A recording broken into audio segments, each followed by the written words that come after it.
I don't say, I go home and constantly poke myself.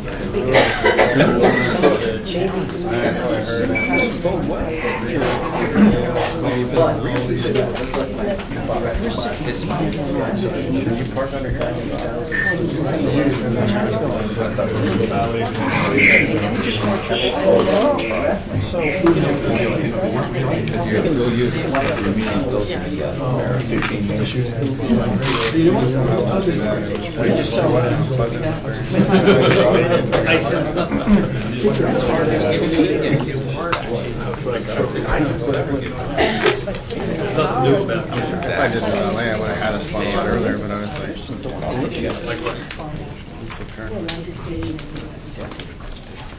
Good afternoon, ladies and gentlemen. I'm Robert Litvack, Director of the Division of International Security Studies at the Woodrow Wilson Center. Welcome to the Woodrow Wilson Center for another in our ongoing series of meetings on terrorism and homeland security that we co-sponsor with the RAND Corporation and the U.S. Army's Eisenhower National Security Series. And we're very grateful to the Army for their support of this series.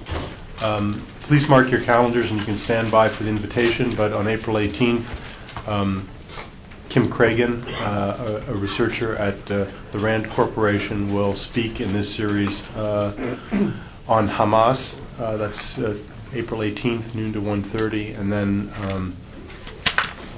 there'll be further information about our May and June meetings in due course. Delighted that Chris Harmon could join us today. Let me turn the floor over to the co-chair of this series, Dr. Bruce Hoffman, head of the RAND Corporation's Washington office, who will introduce our speaker and today's topic. Bruce. Thank you, Rob. Let me also extend my welcome.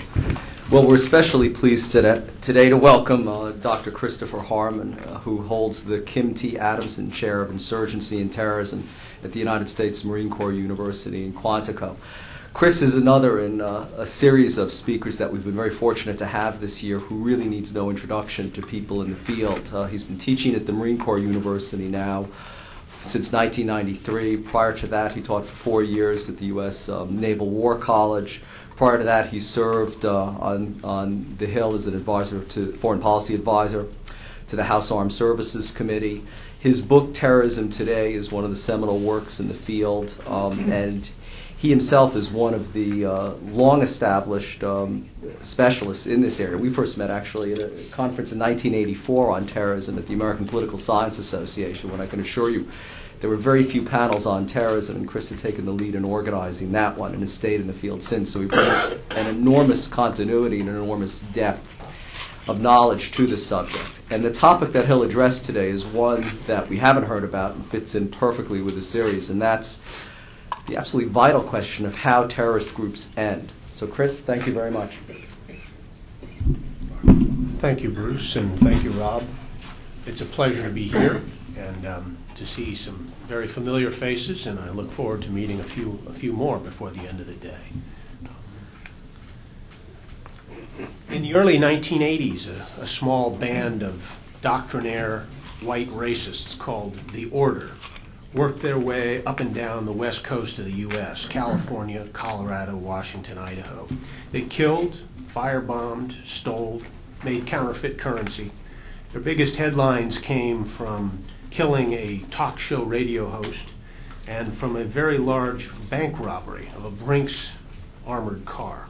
It pulled in $3.8 million. I think that may be the largest terrorist theft in this country's history, except for the one by the Puerto Ricans, the Macheteros. Well, the Order was founded by Robert Matthews. They were investigated with all the usual care by law enforcement authorities, and there was a gradual accumulation of clues. It helped, for example, that the counterfeit they made was very poor stuff. Ultimately, Matthews was holed up in a small cabin on the run in Whidbey Island in Washington State, and he was contained there by special weapons teams flown in from Seattle, Portland, San Francisco, and LA. They tried negotiations with Robert Matthews. No results. They fired tear gas into the cabin, but Matthews had a gas mask. His convictions were strong, and he'd written actually declarations of war against the United States. So ultimately, a police flare ignited the cabin. It burned down, and Matthews chose to burn inside that cabin rather than come out and surrender. And thus ended one of the many small efforts of our own time to create a new 1,000-year Reich. That was one group. Just how is it that terror groups end? Social scientists love to publish long descriptions of the origins of violent groups and political movements. But what analytical literature have we really about how these groups die out? What happens to them? There's virtually no books. There's only one or two scattered articles, one of them by that marvelous lady, Martha Crenshaw. But the matter is well worth considering, how terror groups end, for several reasons, beyond just our scholarly interest, perhaps, or curiosity and a dearth of literature. War termination is always an important issue. This is the 5th year in what the White House ambitiously calls the global war on terrorism. It's now 3 years since the Defense Secretary famously asked his staff for what the metrics might be for success in that global war on terrorism. And all the major leaders in the U.S. have seemed to speak only of this as a very long war. And in fact, several, almost on the same day, recently made reference to this as, quote, the long war. And yet, if we think about it, most terror groups do, of course, come to an end. I will note that I'll be speaking today not just of small groups, but larger ones, and even full-blooded insurgencies when they make systematic use of terrorism. And most of these groups do end, and if we pick up a standard encyclopedia or glossary from the 70s or 80s of terror groups, we find many names that are long since past. The Breton Liberation Front in France, Belgium's Communist Combatant Cells, the ERP, or People's Revolutionary Army in El Salvador. All these names are gone. Revolutionary Organization November 17th in Greece had never suffered a single arrest, let alone conviction, and yet in 1 year, 3 years ago, the whole group was swept up at once. So how do they end? History suggestions, I believe, are varied but not really contradictory. Public determination over many years is one answer. Good leadership at the political and police levels and military levels. Occasional use of military forces or SWAT teams. Excellent intelligence, one could almost put that first. Adequate resources, all these are normally part of a package that reduces the group or destroys it. I've tried to, for today, speak about 5 categories. That is just simply some of the most common ways terror groups end. And the first one is military force. It's interesting to recall that before 9/11, how one could be easily derided as simplistic if one spoke about the need for very forceful methods in counterterrorism. It wasn't just well-known writers or commentators who said so. Many officers on the Joint Staff in the Pentagon had deep reservations about the use of martial force against terrorism. Richard Schultz of the Fletcher School has documented that for us. But force has often been one of the keys. If we go way back, it's interesting because terror groups so often mention the assassins from the 11th to 13th centuries. If we go way back to them, who are usually properly called the Ismaili or Nizari, we can look at Bernard Lewis's book. We can labor through M.G.S. Hodgson's long account in the Cambridge History of Iran. And after we find about schisms in the sect called the Assassins or the Ismaili, after we find out about the tremendous influence that Sunni rulers had in suppressing the sect, we come inevitably to the Mongol conquest. And the Mongols are really the decisive reason why the Assassins, as they're called, or the Ismaili, were finally put out of business by the year 1270. Now, in our own day, it may seem odd to even think about that kind of use of military force in the Mongol style. Ours is a time when some of those kinds of use of force make people blush. There are new conceptions of international law. There are gentle authorities over these things claimed by the United Nations. There's the restraining power of public opinion and of the global media.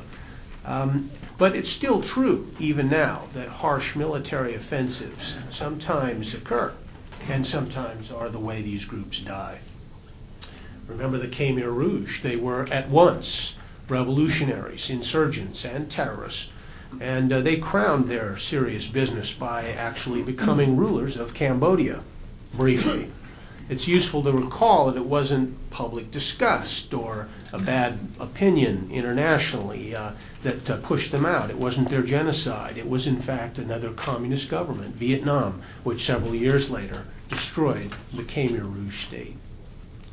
Another example, a little bit later, also very contemporary, really, the rising of the Muslim Brotherhood in Syria, 1982. Now, the Brotherhood have a long tradition through the early and later 20th century. They promote religion, they're involved in politics, and sometimes some of their more hardcore members end up in terror groups, no question about it. Well, in the early 80s, the Muslim Brotherhood within Syria were getting a little too lively for Hafez al-Assad. And he took them down. He took them down hard. He took them down in what has now become known as Hama rules, literally bombing and shelling the Syrian city for almost 2 weeks. We'd have to set aside in remembering that what we think about in terms of media scrutiny and transparency in media age and the CNN effect and all.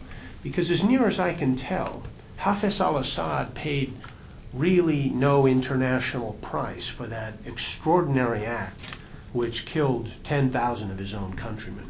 Nor did he really pay that much price for keeping 30 or 40,000 troops in Lebanon in occupation areas, including the Bekaa Valley, which was a host of international terror groups. In fact, I recall that in 2000, when Hafez al-Assad died, I was in England. I bought a range of the British papers, and it was astonishing that there was virtually no reference to his lifelong career of promoting international terrorism or to what he did in Hama, his own city. It was amazing. Well, Khmer Rouge, or the city of Hama, these examples are pretty remarkable and brutal. The real point for us might be that sometimes martial force has been used far more discriminately in our day, and very effectively. And a great example, actually, is when in 1996, the Peruvians of MRTA, Tupac Amaru, a Leninist organization, took the Japanese embassy in Lima. Now, some leaders of that time, of MRTA, like Victor Pole Campos, were already in jail. The group had its troubles. They took the embassy in the hope of reviving their reputation and getting things moving again. They took the embassy back, Peruvian commandos did, in a very dramatic raid in 1977. All but one of the hostages lived. There were 72 at the time. All 14 of the terrorists were killed, including the mission leader, who was Nestor Cherpa Cartolini. Now, how often have we heard speculation about martyrdom in these kinds of cases? But apparently that was not a problem. Apparently the Peruvians believed that those who died were very well-armed terrorists and not martyrs. And on the Jim Lehrer NewsHour, the night after that happened, I remember Michael Radu being interviewed, and he said this group was moribund before, now it's buried. And indeed, he seems to be right. Most recently, the subject could turn to Afghanistan now, because Taliban, too, is a great case in which an entirely remarkable military operation destroyed a ruling force. Taliban's regime was more closely intertwined with international terrorism than almost any state in modern memory. And Afghanistan is in many ways an ungovernable place and a challenging place to anyone. But it is true, and it is important, that after that invasion at the end of 2001, Afghanistan did enjoy a brief hiatus without terrorism, without insurgency. It is creeping back. It's certainly creeping back. And we've never been able, of course, to do anything about the heroin growing there, the opium growing, and the nexus between the violence and that problem. Military force, then. The second way in which terror groups have often ended is by the capture or killing of leaders. That fate befell the egotistic Abimael Guzman of Sendero Luminoso, to return to Peru for a minute. remarkable man, several doctoral degrees. His writings were a bit dull, but all acquaintances testify that he was a charismatic teacher in some ways. He attracted men as well as women in very large numbers to his organization. And after years of cadre building and propaganda, education, efforts at organization, he turned to violence. He turned to violence at exactly the moment when Peru was turning away from military dictatorship and having elections in 1980. Sendero Luminoso, though, had different ideas, and with dynamite and machetes and small arms, they hacked their way through parts of Peru. Several tens of thousands of people died. Far more suffered from other things from that revolution. But it ended. It ended rather dramatically in September of 1992. Because Guzman had not gone to the trouble, really, to build around him a proper Politburo for a good Maoist organization. And what you saw was the damage done when a cult of personality starts to crack, as it were. A would-be successor named Comrade Feliciano tried to take the stage for a while and resume leading the movement. He was arrested. So men and women around him gradually were arrested too. They may still have their faith, but they don't have their power. Only a few hundreds remain in Sendero's underground in Peru. Another bane of the 80s was PKK, the Kurdish Workers' Party. And it went out sort of in the same way. It was a special enemy of Turkey and Germany. Since the 70s, Abdullah Öcalan, the leader, had worked for an independent Kurdistan of some kind. The PKK's signature used to be a string of simultaneous bombs across Western Europe, or one country in Western Europe, all at the same moment.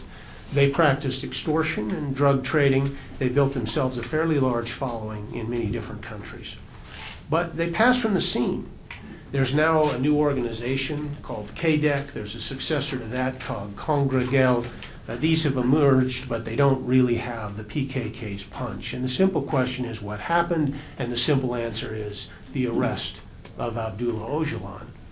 Once he was arrested at the end of the 90s, and it was called a rendition, an interesting and effective operation, Öcalan was bundled back to Turkey, to jail, and his organization virtually collapsed, rather like a balloon. A third way terrorists have ended is a turn towards democratic ways. Some have turned from violence towards democracy, or at least one of those two. We can suspect their sincerity. We can wonder about them, but they do at least outwardly and convincingly sometimes reform. They re-enter society and re-enter normal political life. Good example is Nelson Mandela, the most esteemed man in the African National Congress. Its anti-apartheid ideals were famous, but so were their infamous terrorist attacks. ANC, for example, used to take victims, most frequently black, opponents of them, or proponents of someone like the Zulu chief Buthelezi, bind them up, put a rubber tire filled with gasoline around their necks, and light them off. This was called necklacing. Well, when Mandela was released from jail, he quickly and easily replaced Oliver Tambo, who was the acting leader, and then he led the ANC into a rather dramatic revolutionary approach to power. A new republic was born. Mandela was its new president, and he became, frankly, a hero to much of the world, only retiring recently from politics. Back in our own hemisphere, there's another different example with M19, a Colombian group. Those of us looking at terrorism problems back in the early 80s always read about M19 in Colombia, a rather capable group. They were among those to first introduce the idea of narcotics trafficking as a way to pay for terrorist operations. They overplayed their hand, though. In late 1985, M19, the April 19th movement, stormed the Palace of Justice in Bogota, and they moved immediately to the fourth floor in doing so because that's where the judges were holding extradition hearings, and these guys were opponents of extradition. They took judges hostage. They killed a lot of people. When the day was over, the building was in flames, the records conveniently destroyed. It was a remarkable terrorist strike, but it did naturally attract Colombian security forces, and ultimately very few of those leaders survived. Subsequently, a year later, there was also the discovery of one of their major arsenals. So these blows hurt M19 very badly. Well, the group remnants decided to enter on into the political process.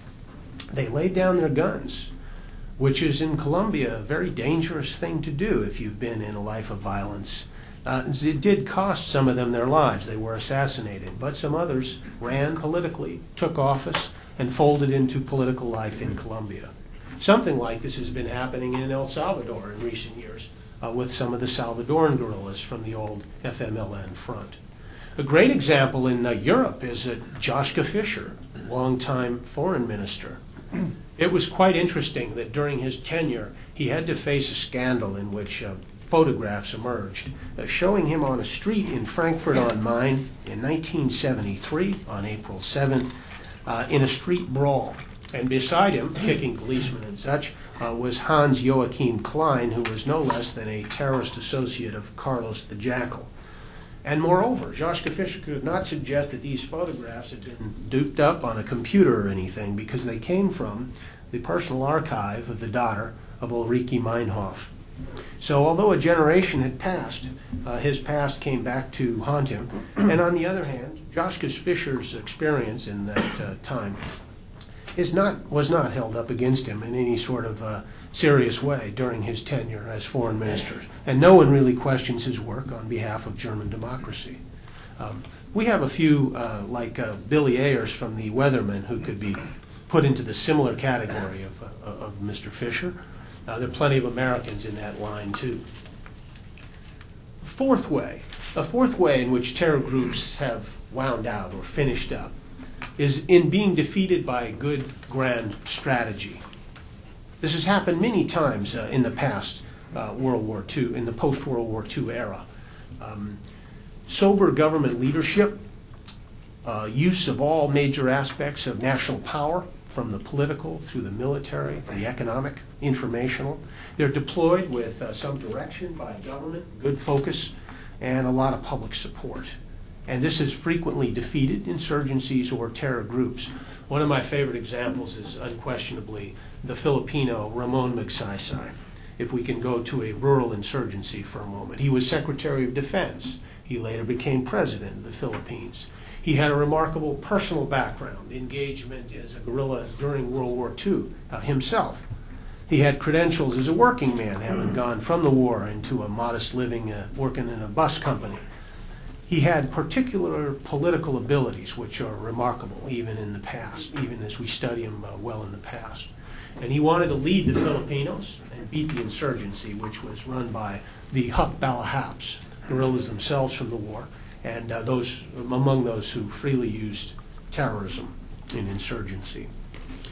It was a hard time to win a war, too. The victories of Mao Zedong's Red China were very well known. They had a challenge. But with Magsaysay's experience and smarts and determination, with some advice from Edward Lansdale, a famous American spy and very quiet advisor, they tackled the Huks in the Philippines. They used a grand strategy approach.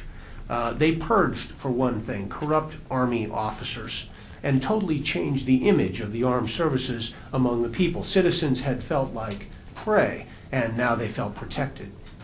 Magsaysay helped initiate a new organization called NAMFREL, which would later be famous again under Cory Aquino's election. And NAMFREL was to revitalize confidence in the electoral process and bring people in to vote and be encouraged about democracy. They initiated some land reform. They didn't do that much. The projects were small, but they had prestige and they were important. And in making war, they relied heavily upon very fine intelligence. They made great emphasis in the Army, less upon operations and more upon intelligence. The Army was taught to avoid the kind of large-scale destructive measures that sometimes cost friends or cause swarms of refugees. Police were better trained. Police were better paid as well.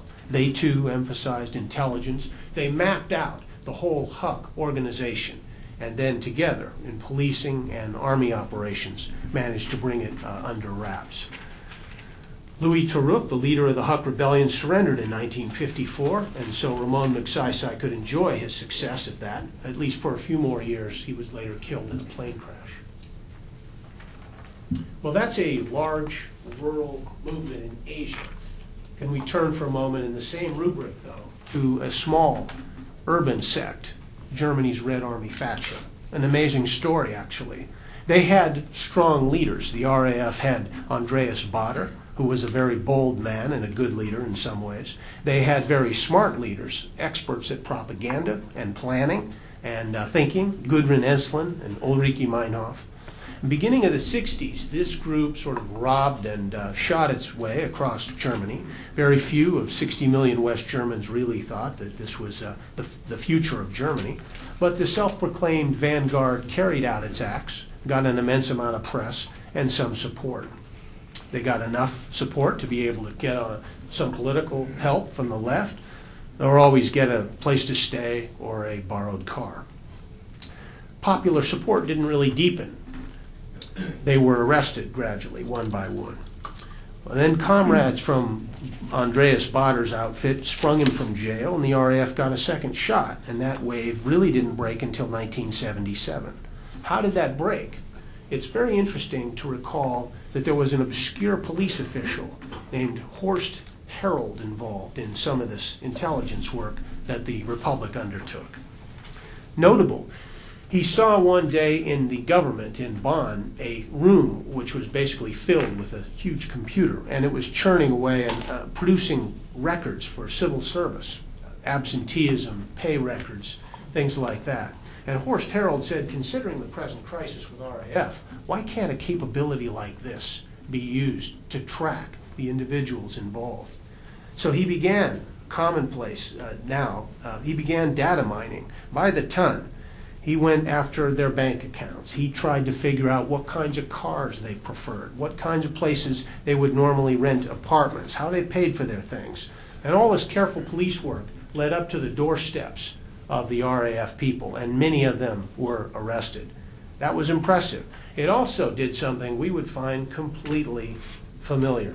It raised civil liberties questions, especially in a country with the past that Germany had. There were great concerns that the state was turning everyone into what was sometimes called glass people. That is, their lives were transparent to the state. Deeply disturbing, and there were some real civil liberties problems that arose.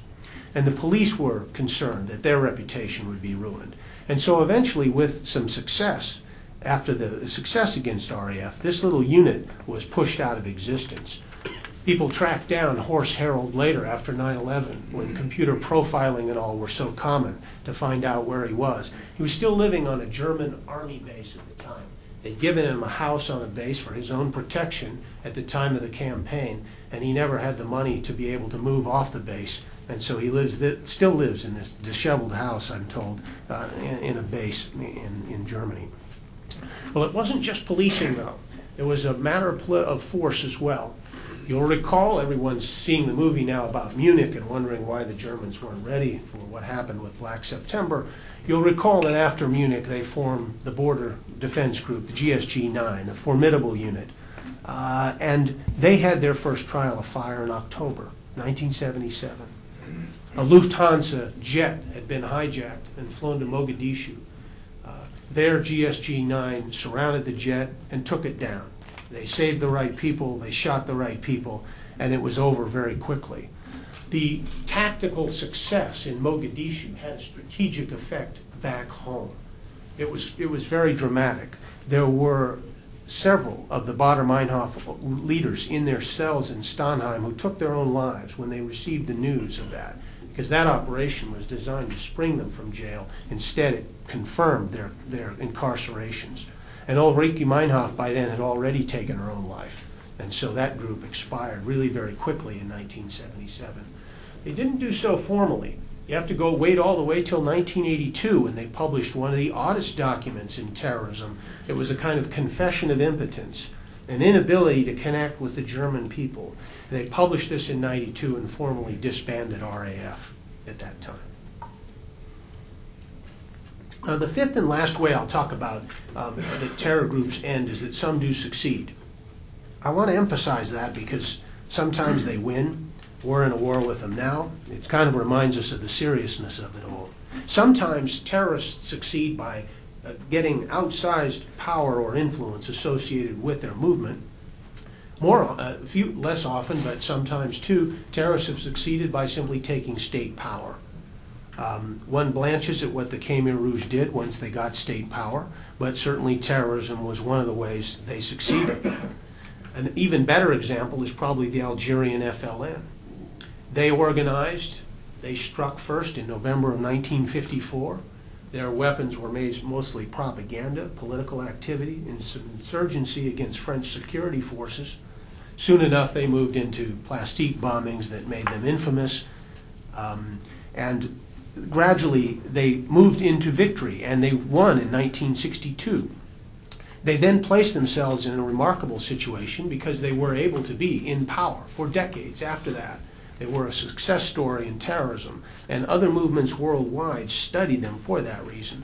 But they found themselves in a remarkable situation by the 90s, as you know, because then the revolutionaries sitting in office suddenly found Algeria to be swarming with new revolutionaries, using sometimes equally ferocious tactics.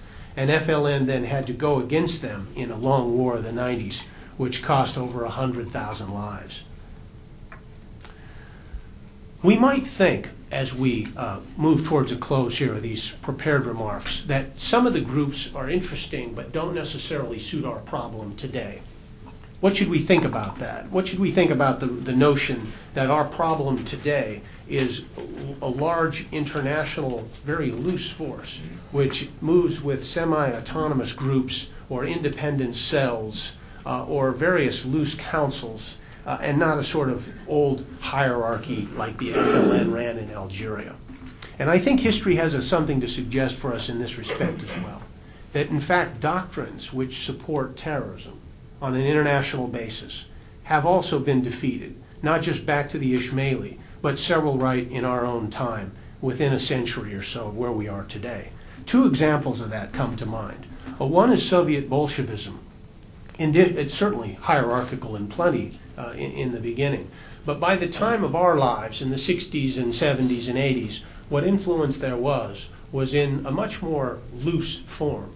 And it was an international movement, for example, in Europe, widely making use of terrorism as well as propaganda. There was a kind of network of various organizations. They did use common weapons suppliers, sometimes some similar financiers. They were, in certain limited ways, like one of the enemies we face today, and yet they were defeated. Soviet Bolshevism was beaten. Its adherents in most of these movements in Europe I've just been talking about are either jailed or reformed or dead. There's no prestige left in the doctrine. That's of interest to us. But even more interesting, I think, and a more remote example, is that of the international anarchist movement.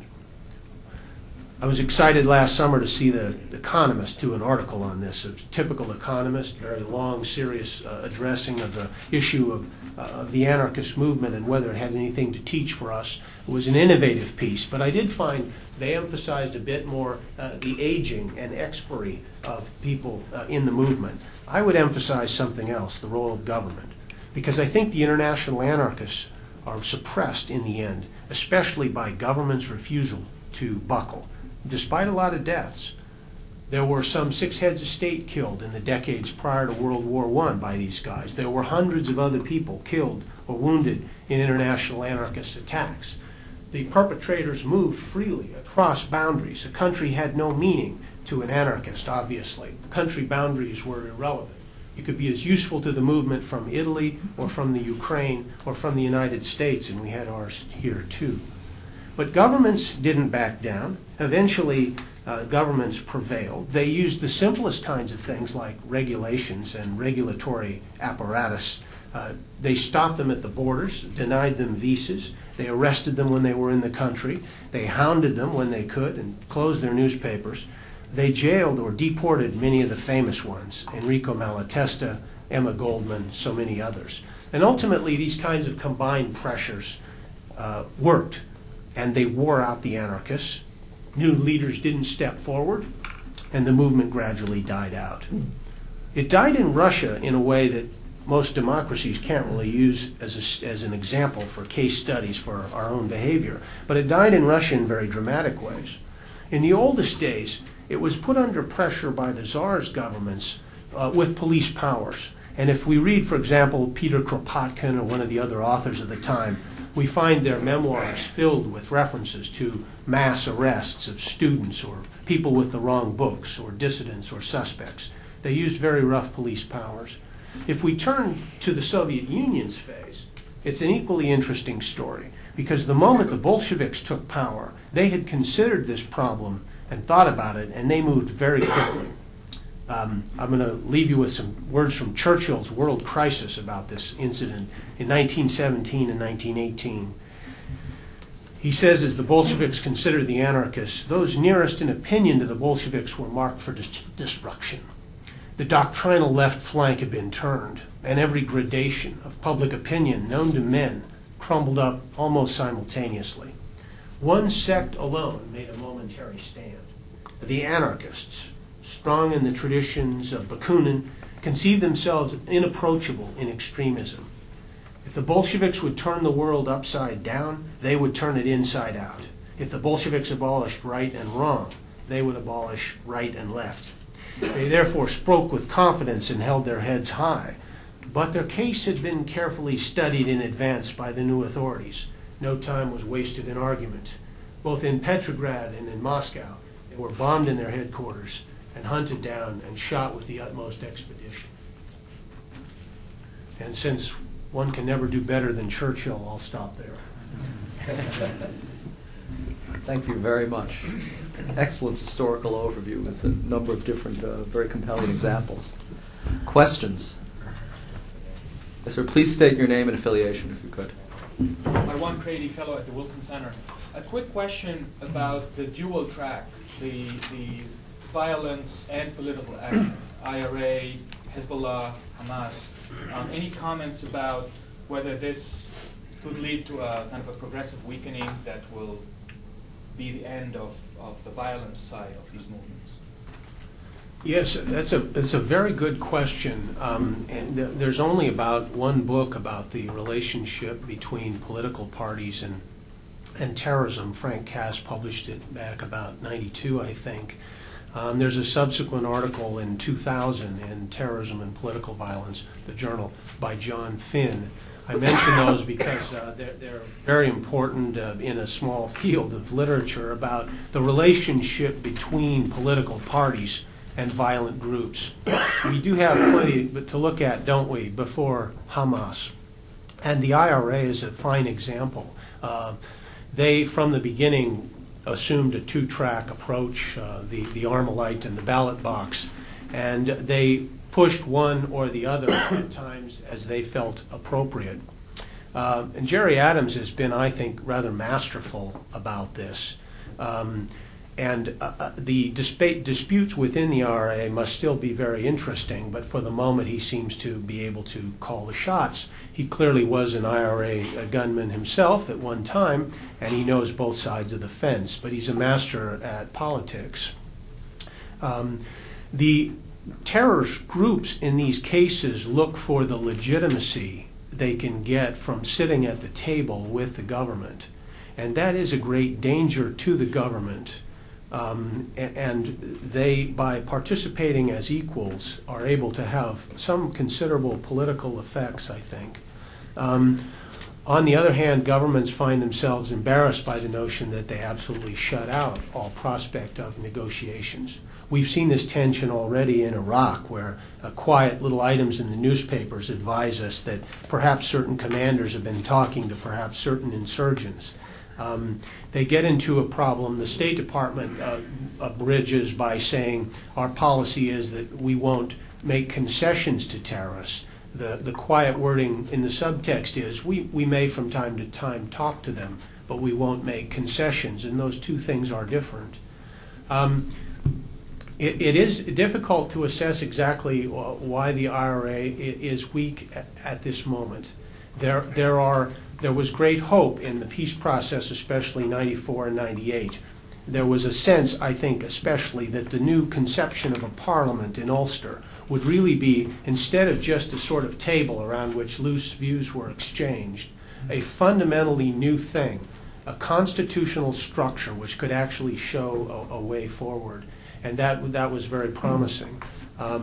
But there have been a number of changes since then. The talks bogged down very badly. There's a certain amount of mistrust on each side. The government may be a little stiffer on its side. The U.S. views have changed. Jerry Adams used to be able to walk in with a briefcase in and out of Washington or even occasionally Pennsylvania Avenue and come away with no end of contributions. And because money's fungible, whatever he said they were for may or may not have been true.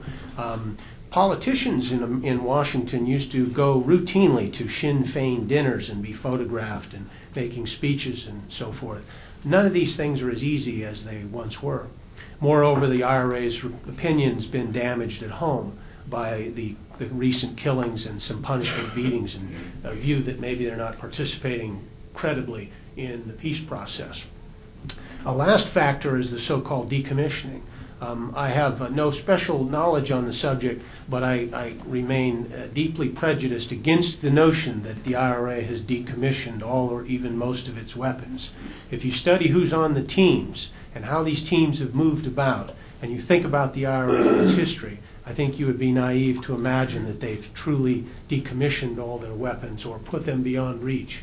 And I think we ought not think they have. And I think if Jerry Adams completely fails in the political track, that there will be a need for some of those. And since Gaddafi himself sent only a mere 130 tons or so, and since we still haven't heard in the papers about what's happened to all the Semtex, I think that the IRA's Armalite arm is still as strong or has some strength, and they're not reliant completely upon the ballot box. So I think the shortest answer would be it's unclear exactly how well they've done. It's clear that the leadership is politically very impressive and skilled, but it's not clear where the end is for IRA. And since it's run a century already, it may be that the end hasn't come. All the way to the back. Thanks. This may be an odd Could you question. identify yourself? I'm Peter Utro from the Environmental Protection Agency. Virtually all of your examples since the 13th century, although the early days of the Soviet Union might be a counterexample, you're dealing with issues that have to do with a series of nation states, where the people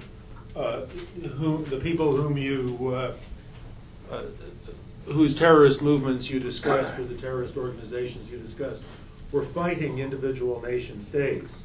So I was wondering what kind of inferences you might draw from that to the current situation, at least as we evaluate it, in which it's not individual nation states that are being attacked, nor that are regarded as the targets, nor is it necessarily a single nation that is, or a single group in a single nation that's the source of the potential problem. Right. In a way, I had hoped that I'd anticipated that question, because I really do feel that our understanding in the 70s and 80s of the kind of loose associations of Marxist groups in Europe would be a good example of a large group of people who are motivated by a central idea and for whom particular governments might not be as important as they would be to you or I. The communist movement, by definition, is internationalist, and the target was not so much, Bonn this week, but capitalist governments in Europe or worldwide, in fact. And that's why these groups routinely got together and pledged particular kinds of common ideals. That's why it was so easy, if you were a visitor to the Middle East, to go to a guerrilla camp run by the PLO and find 7 or 8 kinds of Europeans there. The communist doctrine linked them, maybe not even necessarily with all their guerrilla trainers in the named camp, but their own doctrine linked them. Similarly today, I think that the way Al-Qaeda recruits, they really couldn't care less if you're from Madagascar or Michigan. The point is that you share certain kinds of ideas. Before they were ideological, more political, now they might be political and religious. But there was a disinterest, really, in state structures by these groups. And so the key was then a common bond by the sovereign states, in a way, to do something constructive. We've seen a change in our time in Europe in this way. States as liberal as Holland and Belgium and France taking a whole new approach to CT stuff. Groups at that time as well got more and more practiced and smart about seeing a common threat. That the coalition aspect in these wars is absolutely decisive. Anarchists, Bolsheviks, Al-Qaeda people today. It's a great illustration for us to see ETAs being struck very badly by two governments and not one, when they just were attacking in Spain and able to free to France. They didn't do, the governments didn't do very well. The time that France came on board and began to really help them in the early 90s, and the time that the ETA then lost their safe refuge, was a time that ETA suffered dramatically. So it's not gone, but it took a thorough beating. And so it required two governments, because to the terrorists it was the Basque lands, which spread across both countries. Though Paris and Madrid were sort of interesting enemies, but there wasn't one. There were two, even in that case. And in the current case, whether it's someone trained by Iran and, say, living in Yemen, or someone trained by Al-Qaeda or Sudan and living somewhere else, the state is really not nearly as important as we make it. So in a way, the group, Rohan Gunaratne is, of course, our best man on these things, and he shows how new Al-Qaeda is. But of course, it's not entirely new. It's not as though we've never seen anything this transnational. We might not have seen anything quite this strong and this transnational, but even there, some of the communist organizations of 30 years ago would give a running, perhaps. Joshua? Chris, I'm Joshua Sinai. I manage a program on terrorism and counterterrorism at Logos Technologies in Arlington. Your fourth category, the need to formulate effective grand strategies to manage a counterterrorism campaign, is extremely important. What role would you attribute to the need to map the underlying causes, root causes underlying a terrorist insurgency, recognizing that these changes, these causes are dynamic, they may change over time. Terrorists may also change their mind. But what I find is that in many countering terrorism campaigns, the underlying causes are not mapped in a systematic way. For example, hierarchically decomposing the conflict into its component units, and then coming up with solutions for each cause. So how important would you say is the need to address the underlying conditions? Good question. If we were to link it with the last one, we would really have trouble, wouldn't we? Because when you have a global enemy with global ideals, like forming a new caliphate or something more modest than that, you're dealing with conditions and governments by the hundreds. The typical Al-Qaeda man's view of, say, the Jordanian monarchy or the government in Cairo is unlike the typical Americans, who might regard those as classic, quote, moderate Arab states. To the Al-Qaeda man, they are apostate regimes which probably should be wrecked in favor of something far more akin to the classical Islamic practice. Classical is the wrong word, but traditional extreme forms of Islam, at least as we've seen in the 20th century, as with people like Sayyid Qutb. And therefore, it's extremely difficult to answer your question in that context. It's easier to work with it if we go back to a particular problem. I would say, for example, in the case of the Palestinians, one of the horrendous problems is, in fact, systematic unemployment. and the failure of this one American's efforts recently to get some some greenhouses going and exporting produce to Israel is just one small example, but there's been a horrendous problem with the economy and with free transit of goods and with employment. And I know that we can't expect any solutions short of some kind of serious economic opportunity. Otherwise, you've got too many potential gunmen. That seems evident. If we were to look at some of the other cases historically, for example, back to the hooks, it's quite interesting that in that case, the government of Magsaysay was unable to solve poverty in the Philippines. They were unable to create farms for everyone who wanted them.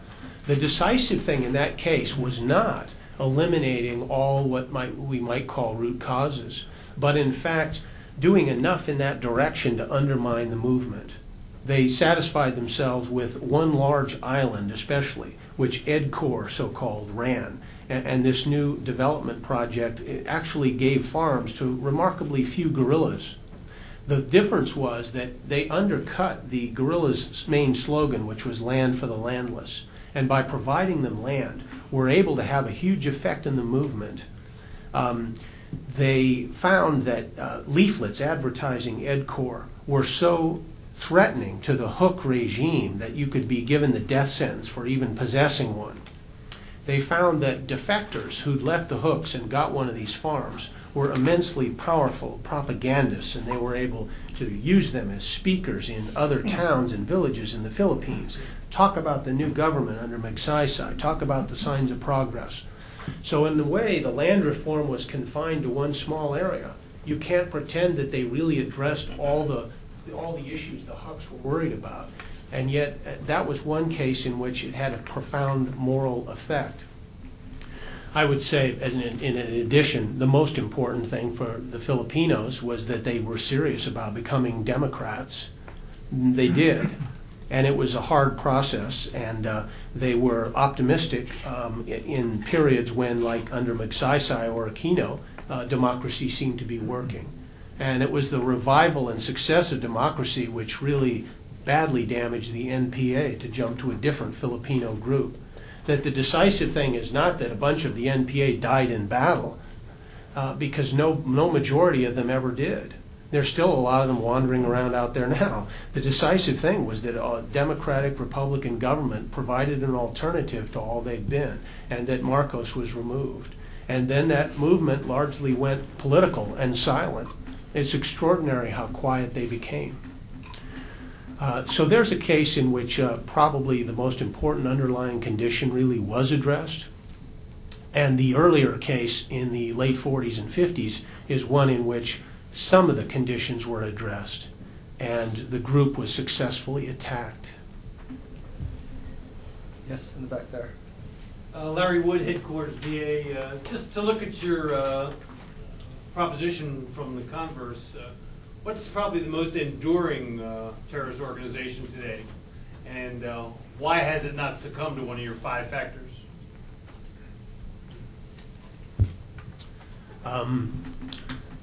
I think we might, since we've already talked about our good Irish friends, we might think about some of the Colombian groups. The National Army of Liberation, or ELN, has recently closed down, apparently, one of its fronts and combined certain of its efforts. And there are interesting people speculating now that ELN may be in its dying phase. I won't speak to that. But it is a group that was founded in the 60s with kind of Castroite origins. And that gives you a sense of a good 4-decade run by ELN. I would add that not only do they have a lot of gunmen and trained cadre, they have a lot of economic strength too. There was a study done 15 years ago by Colombians, and they determined that the 2 largest groups, FARC and ELN, together were the 23rd ranked and the 45th ranked corporate entity, if you like, in Colombia. So the ELN, why it gets very little press here and why people may be saying it's run down, was actually larger 15 years ago than all but, say, 45 corporations in Colombia.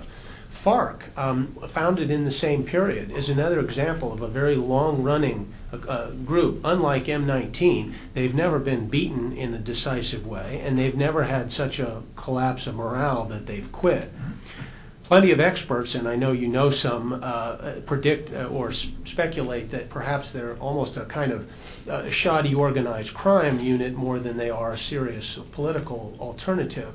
But they have maintained a tradition of propaganda and cadre training.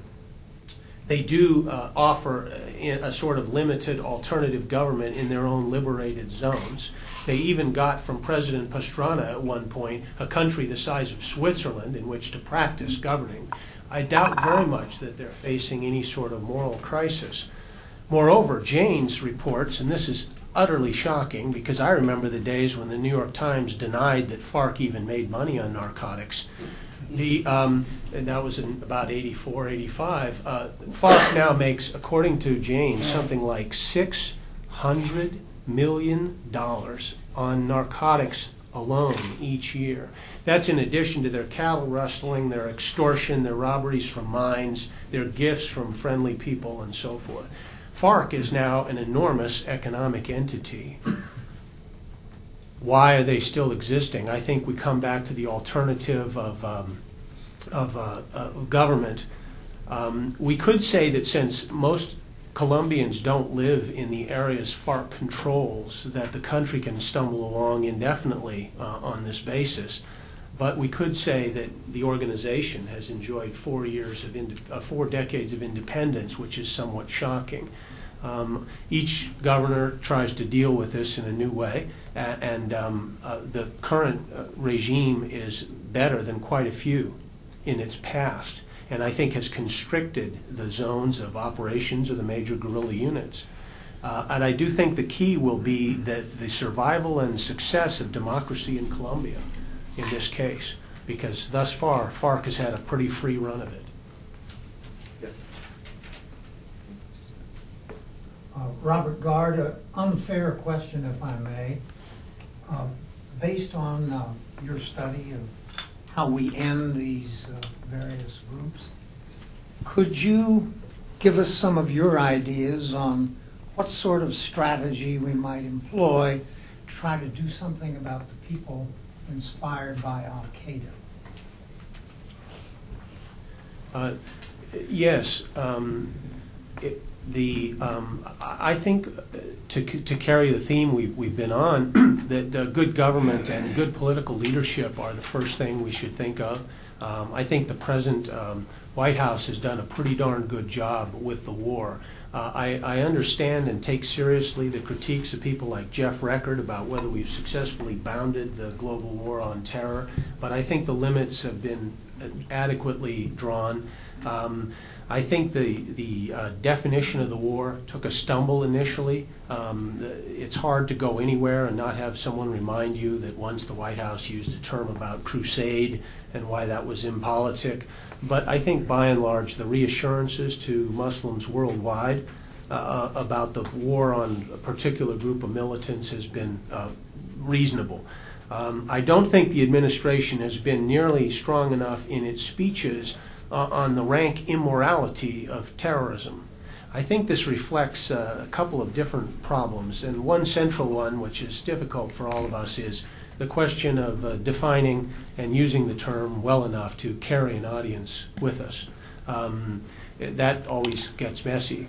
But I think that, as an example, if we return to the campaigns, orally speaking, which people like George Shultz and Abe Sophir over at State used to wage in the Reagan administration, if we think about some of the speeches and articles of that time, there was a sort of a clearer conception of the rank immorality of terrorism as an alternative form of politics. And I don't think the White House has been strong enough in its speeches on this issue. With respect to the military forces, I think they've been remarkable. I'll bet you very few of us in the room would want to put a hand up and say that we predicted A, we would go into Afghanistan, or B, we'd win quickly if we did. Everyone thinks they know what the historical lessons for people like that in Afghanistan are, and we don't even think it's an issue. The administration probably surprised most of us including me, and it was a remarkable success. And they've done a lot of good work with special teams and such. I do think that public diplomacy has been a big problem. I don't expect it to be solved. I don't think that misuse is necessarily the answer. And I think that we've had a real kind of problem with innovative and interesting arguments from the beginning. This is a sort of a second answer to the first one about the public speeches generally against terrorism. I would suggest, for example, that we've been unable to seemingly to include in major administration addresses emphasis on the fact that most victims of Muslim terrorism are Muslims.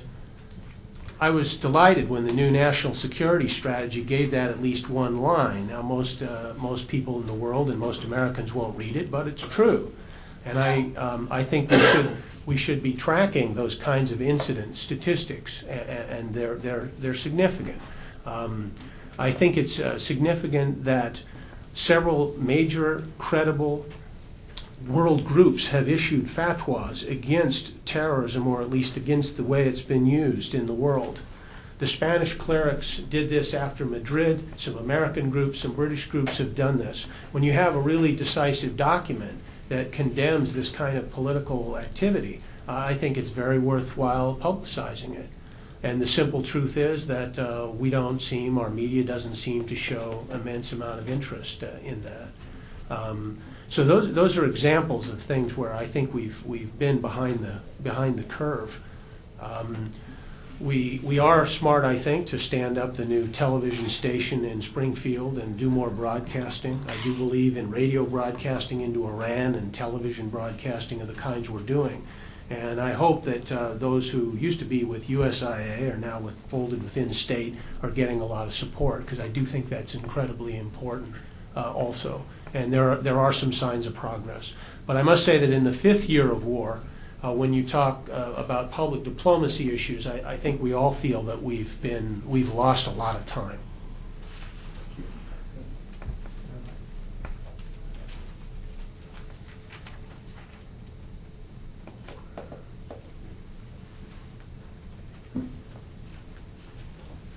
Stanley Cobra with the Cato Institute. There is one other way that terrorism comes to an end, it seems to me, and that is by precipitating a much larger conflict that people forget about the terrorism, and I'm thinking about 1914. The assassination of the Archduke, an act of terrorism, which led to the First World War. And, you mentioned the Russian Revolution and the anarchists, but nobody really looks at that because it's subsumed in this much larger violence. And, I think that also needs to be discussed.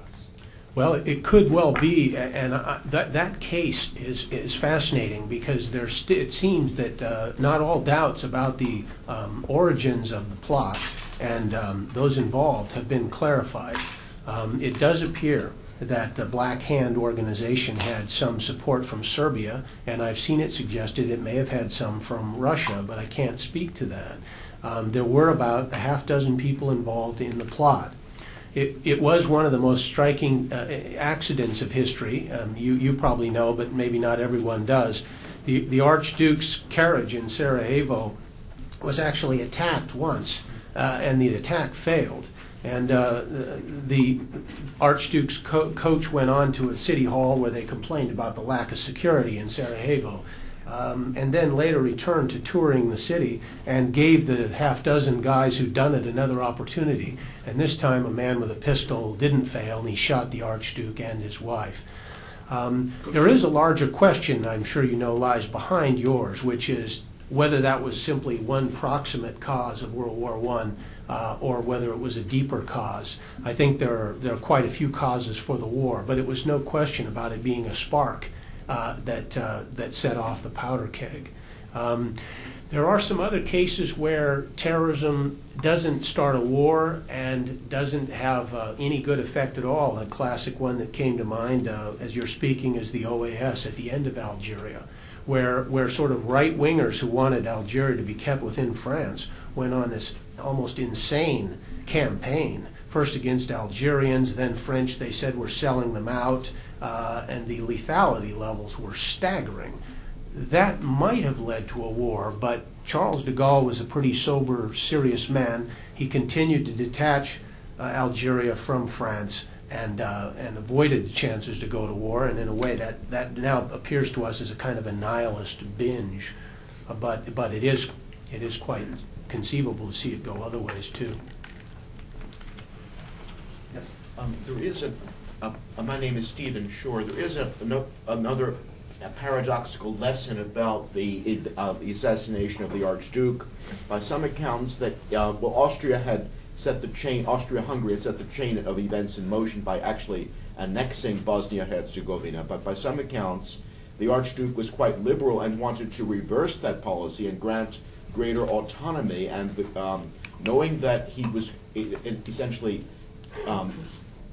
it favored removing the root causes of terrorism, paradoxically provoked the terrorists to assassinate him, lest their grievances be removed. Yes, I've read those accounts as well, and it does appear that they might have hit the wrong guy, doesn't it? and you know, terrorists make mistakes all the time. The IRA has made so many that they invented a catchphrase for when a bomb blows up the guy building the bomb or transporting it. They call it an own goal from soccer, from football, where you blunder and put it in your own net. Sean O'Callaghan has written a wonderful memoir of those years and describes one day when he nearly blew himself up. There are many IRA bombers who've done that, and there are more than a few times when they've chosen the wrong target. They try to avoid that, of course, by assuming some of the procedures of military or police organizations of doing a lot of elaborate reconnaissance. They normally do sorts of stakeouts, and in modern times now they videotape their targets as well. They try to do thorough assessments and try to know a great deal about the person they're going to assassinate. But they sometimes miss or sometimes make rank mistakes. There are still debates, but that might have been a case in which they shouldn't have shot him. You know, I can't resist jumping in, just having recently looked at the whole question of the assassination of the Archduke. There's yet another interpretation that the Black Hand, having set in motion the assassination plots by the young Bosnians, at the last minute decided, for the reasons you described, to call it off, and attempted to stop the young Bosnians from the attempt. As often happens, you know, as long as a terrorist group and its state patron has a common purpose and moves in parallel, that's fine. But as soon as they deviate, it becomes very difficult to control the terrorist group. The young Bosnians would have hear nothing of it, and went ahead stubbornly. Yes. Chris Hamilton from the Washington Institute. One of the questions that intrigued me was your number 4. Hello. As I think that's the most important one as a grand strategy. And looking back, at least since the World War II, successful campaigns have almost always occurred when the country in question got the right organization. I know, Bruce, you've written about this. It's not just any organization, but you have to have a specific organization with a single chain of command looking at the problem and addressing the problem and addressing actually all 4 of your other categories here. So my question, I think, is the United States. We have a number of different agencies with different strategies and different commitments. We have DOD with a commitment. We have FBI, which is doing many different things. CIA as well. The question is, should we subsume all of their resources for counterterrorism under one chain of command, and have them look at the issue with even perhaps single courts like the French do and the Spanish do? I think that would be a good question for me to speak briefly to, and then ask Bruce if he wants to comment as well. Reorganization is a mixed blessing, isn't it? The problem of creating homeland security was always a problem, and it's still a problem, and we're going to be living with the problem for a while. I would think, for example, it must be remarkable to see some of the tensions that occur in because of the FBI's increasing presence abroad. You know, when I grew up, I was always told that they work at home and the CIA works abroad. And of course, we've seen in the last 20 years or so a dramatic increase in foreign operations by the Bureau. They have this organization set up called the Legat, or a sort of legal attaché system, which helps create and supervise cases abroad which are going to come to American courts. And they similarly do deployment teams. So in Yemen, I'm sure there were over 200 Bureau people that went to Yemen in the Cole bombing case. This is a remarkable difference and a remarkable change. I support it in the sense that we're allowed increasingly to consider going abroad to capture terrorists. The kind of innovation that was shown with the new 86 law, for example, which allowed us to grab Fawaz Yunus, was very smart. I'm sorry that the principle of rendition seems to have been smudged by the torture question. Torture is absolutely beyond the pale. If you don't know why, then you can study the FLN case in Algeria and see how the French shot themselves in the foot. But, rendition is a great idea. It's a great idea. All Democratic and Republican administrations did it for years, and we should be doing more, not less. And no, we don't need to torture in doing it. The Bureau has a natural role in something like that because they have to know that a properly prepared case is available. And those people are brought here for trials in places like Washington or New York and then convicted and jailed for long periods. And it's a refreshing thing for a democracy to see a proper apprehension, even if it's on deception terms, and a proper trial. So there's explanations for why the Bureau's gone more abroad, but it also must create a lot of serious problems. We're not the first to wrestle with this. In the midst of the 70s, when the Italians were defeating the Red Brigades, they boldly split up their intelligence network, which had been more uniform. I gather they split it into sort of military and civil wings. And that caused great complications at exactly the time they were trying hardest to focus on the campaign. And it was very divisive. And you had clerks that didn't know which office they worked for and people unsure about chains of command. And it took a lot of organization and effort. And yet they, as a democracy, really whipped the Red Brigades in a straight-up fight. And they did it under the law. And when they saw the need for new laws, they passed them. And sure enough, civil liberties folks debated it, and sometimes things went from a decree state to a law state in the parliament to actually being verified by a plebiscite later. And the Italians wrestled with the problems and what limits they wanted on their freedoms, but they imposed new laws and they whipped the Red Brigades, which was a formidable force. We forget how large that organization was and how many people it was killing. And they did it all within their law, and as I say, if that meant expanding laws, then they did so. So the organizational questions are admittedly very, very troublesome. But the big objective is far more important than whatever we're calling the offices of the moment. I know that you probably have some good things to say about this. Well, I'm gonna punt actually because we're running out of time, and I want to get one more question in. Floor, so you waited very patiently. I'm Will Curtis from the U.S. Naval Academy. I've been thinking, isn't it possible for terrorism to essentially be a first stage in the evolution of acquiring political power later on? You're in the terrorist stage first, and then when you gain sufficient resources and influence, move to an insurgency stage, and then maybe a more conventional war stage. Is that a part of your paradigm here? And secondly, how do you deal with what some scholars call the ultimate global goal on the part of some jihadists to return the caliphate, a global caliphate? Whereas in the cases that you seem to focus on, they have somewhat limited regional political objectives to gain control within a specific region or a country. How do you deal with those that are looking forward to returning the caliphate or the lands that the Muslims had prior to the contemporary era we're in now? Extremely difficult. There are folks now trying to figure out exactly what the leaders of an organization like Al-Qaeda intends. In Gunaratne's book, Inside Al-Qaeda, there isn't, a map, but I've seen maps of what they would like to do. It's very clear that they do have a political aspiration and not just a religious one. And that's important.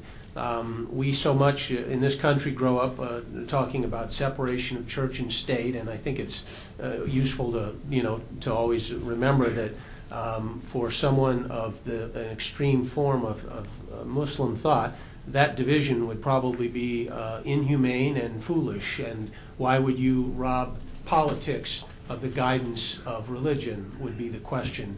So it's difficult then to say what their relationship is between practical politics and religious ideals.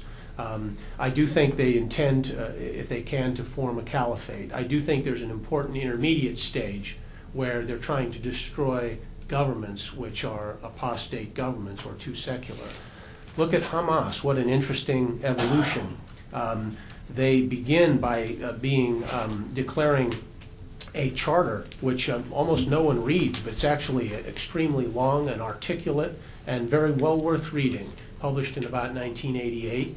And their charter declares that because the homeland of all Palestine is so sacred, that they are nationalists, but they are also religiously inspired.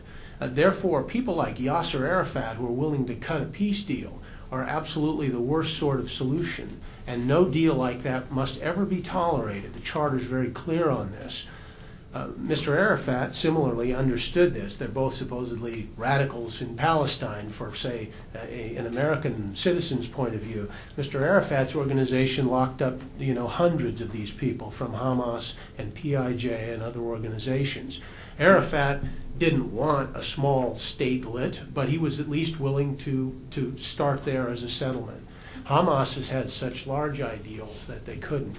Now, Hamas presumably would have, if a caliphate were imagined at some point, and I don't know, it might have some sort of regional governance for the area of Palestine within the new structure, which might be based in who knows where, probably not Baghdad again, but who knows. But Hamas's allegiance would be to Palestine, but it could also be to something larger outside of it. Sheikh Omar might return to Afghanistan, perhaps. The JI leaders might have the area of Indonesia. It's unclear whether Indonesia might even fall into such a caliphate initially. This speculation is very difficult, but again, by having both political and religious convictions, I think are completely comfortable with this tension, that they're quite willing to live with it, that to them a state which is not based on current lines but different ones, and a state led by religion more than politics would be a blessing to some of them. Their biggest problem might be Iran, and that in fact the more they win, the more tension there might be with Tehran. And that the differences now which they're papering over between Shia and Sunni might assume a kind of explosive power if they were to actually establish a nascent caliphate.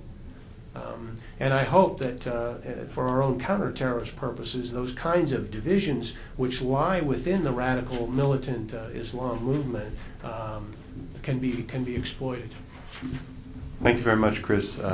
Thank you for shedding light through an excellent use of historical analysis on an important and neglected question, how terror groups end. There's been a lot of discussion, including in this series, on this issue of root causes and the origins of it. But thank you for bringing the perspective that you have brought to the table today of a comparative historical case approach to try to help us better understand this important phenomenon.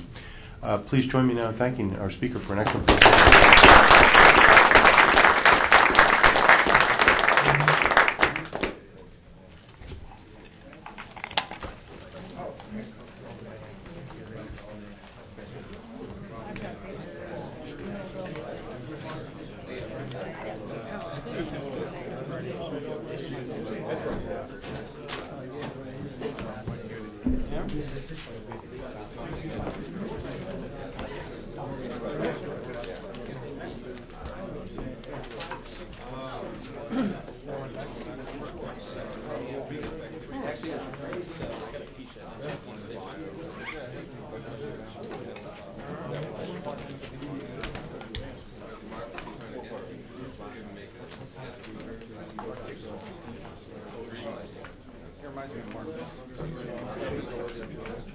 This is just broadly. That's right.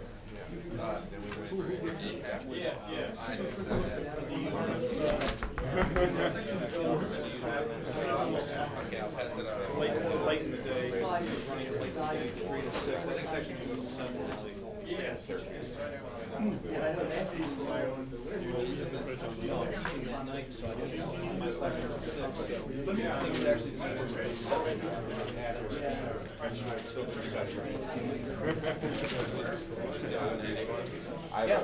just go to the Pew Forum website.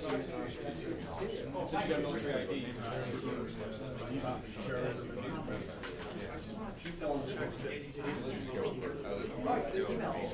well, that's part of what they're looking for. About 5 years. Yes. Yeah. No, I think it's a big part of it. And my mom and they went back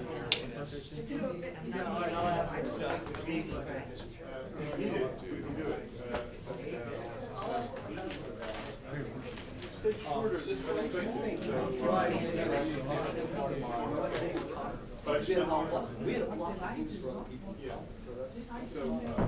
if you've got a cover, but if you need help,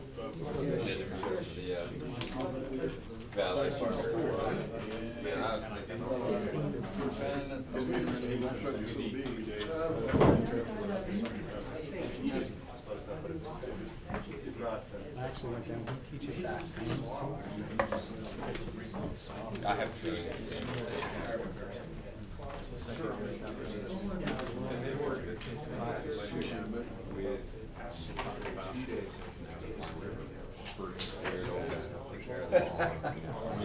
Meaningless tasks.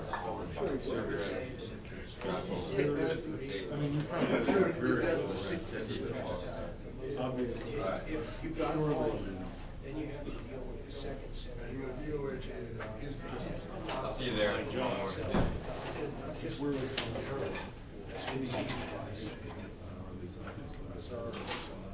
But the simple doctrine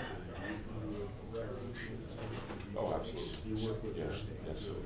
Yeah, Gigi Bernball and I mostly norm care of both the board every year.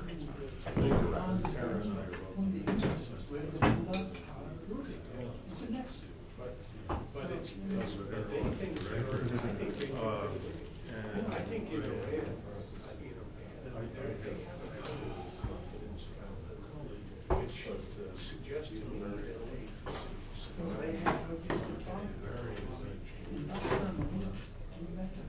Shalhat was the one who gave them legitimacy, who gave them visibility, who gave them respectability, who put them on the jobs. And we are but you know, it's a great pity that instead of after the fall of the Taliban, you know, it was possible to completely destroy Al-Qaeda. This Iraq is a great tragedy. It has rejuvenated terrorism. And it's a living, continuous recruiting poster for terrorism. Sooner it is about lines of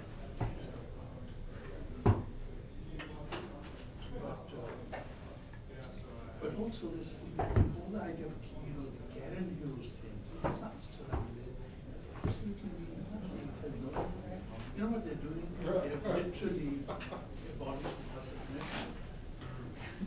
They are now they are playing music mostly to 1935-year-old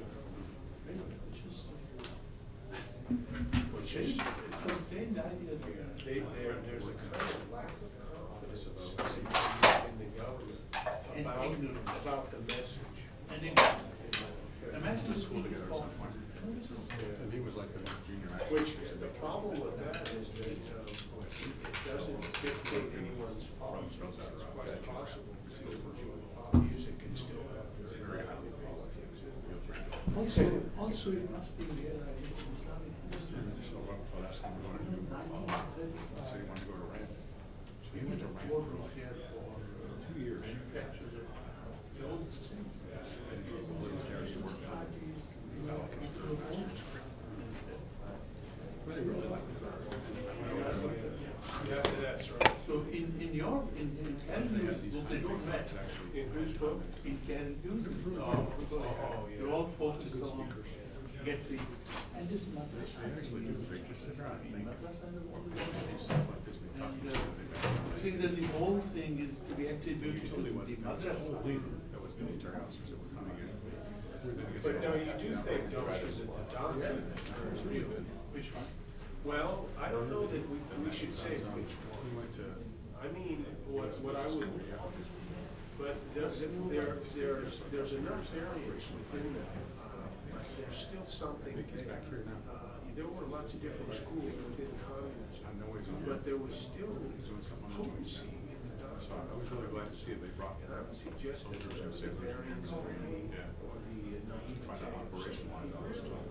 that there is a And I know that that's what. doctrines that's what these international I think people don't understand. Your course is how to operationalize military.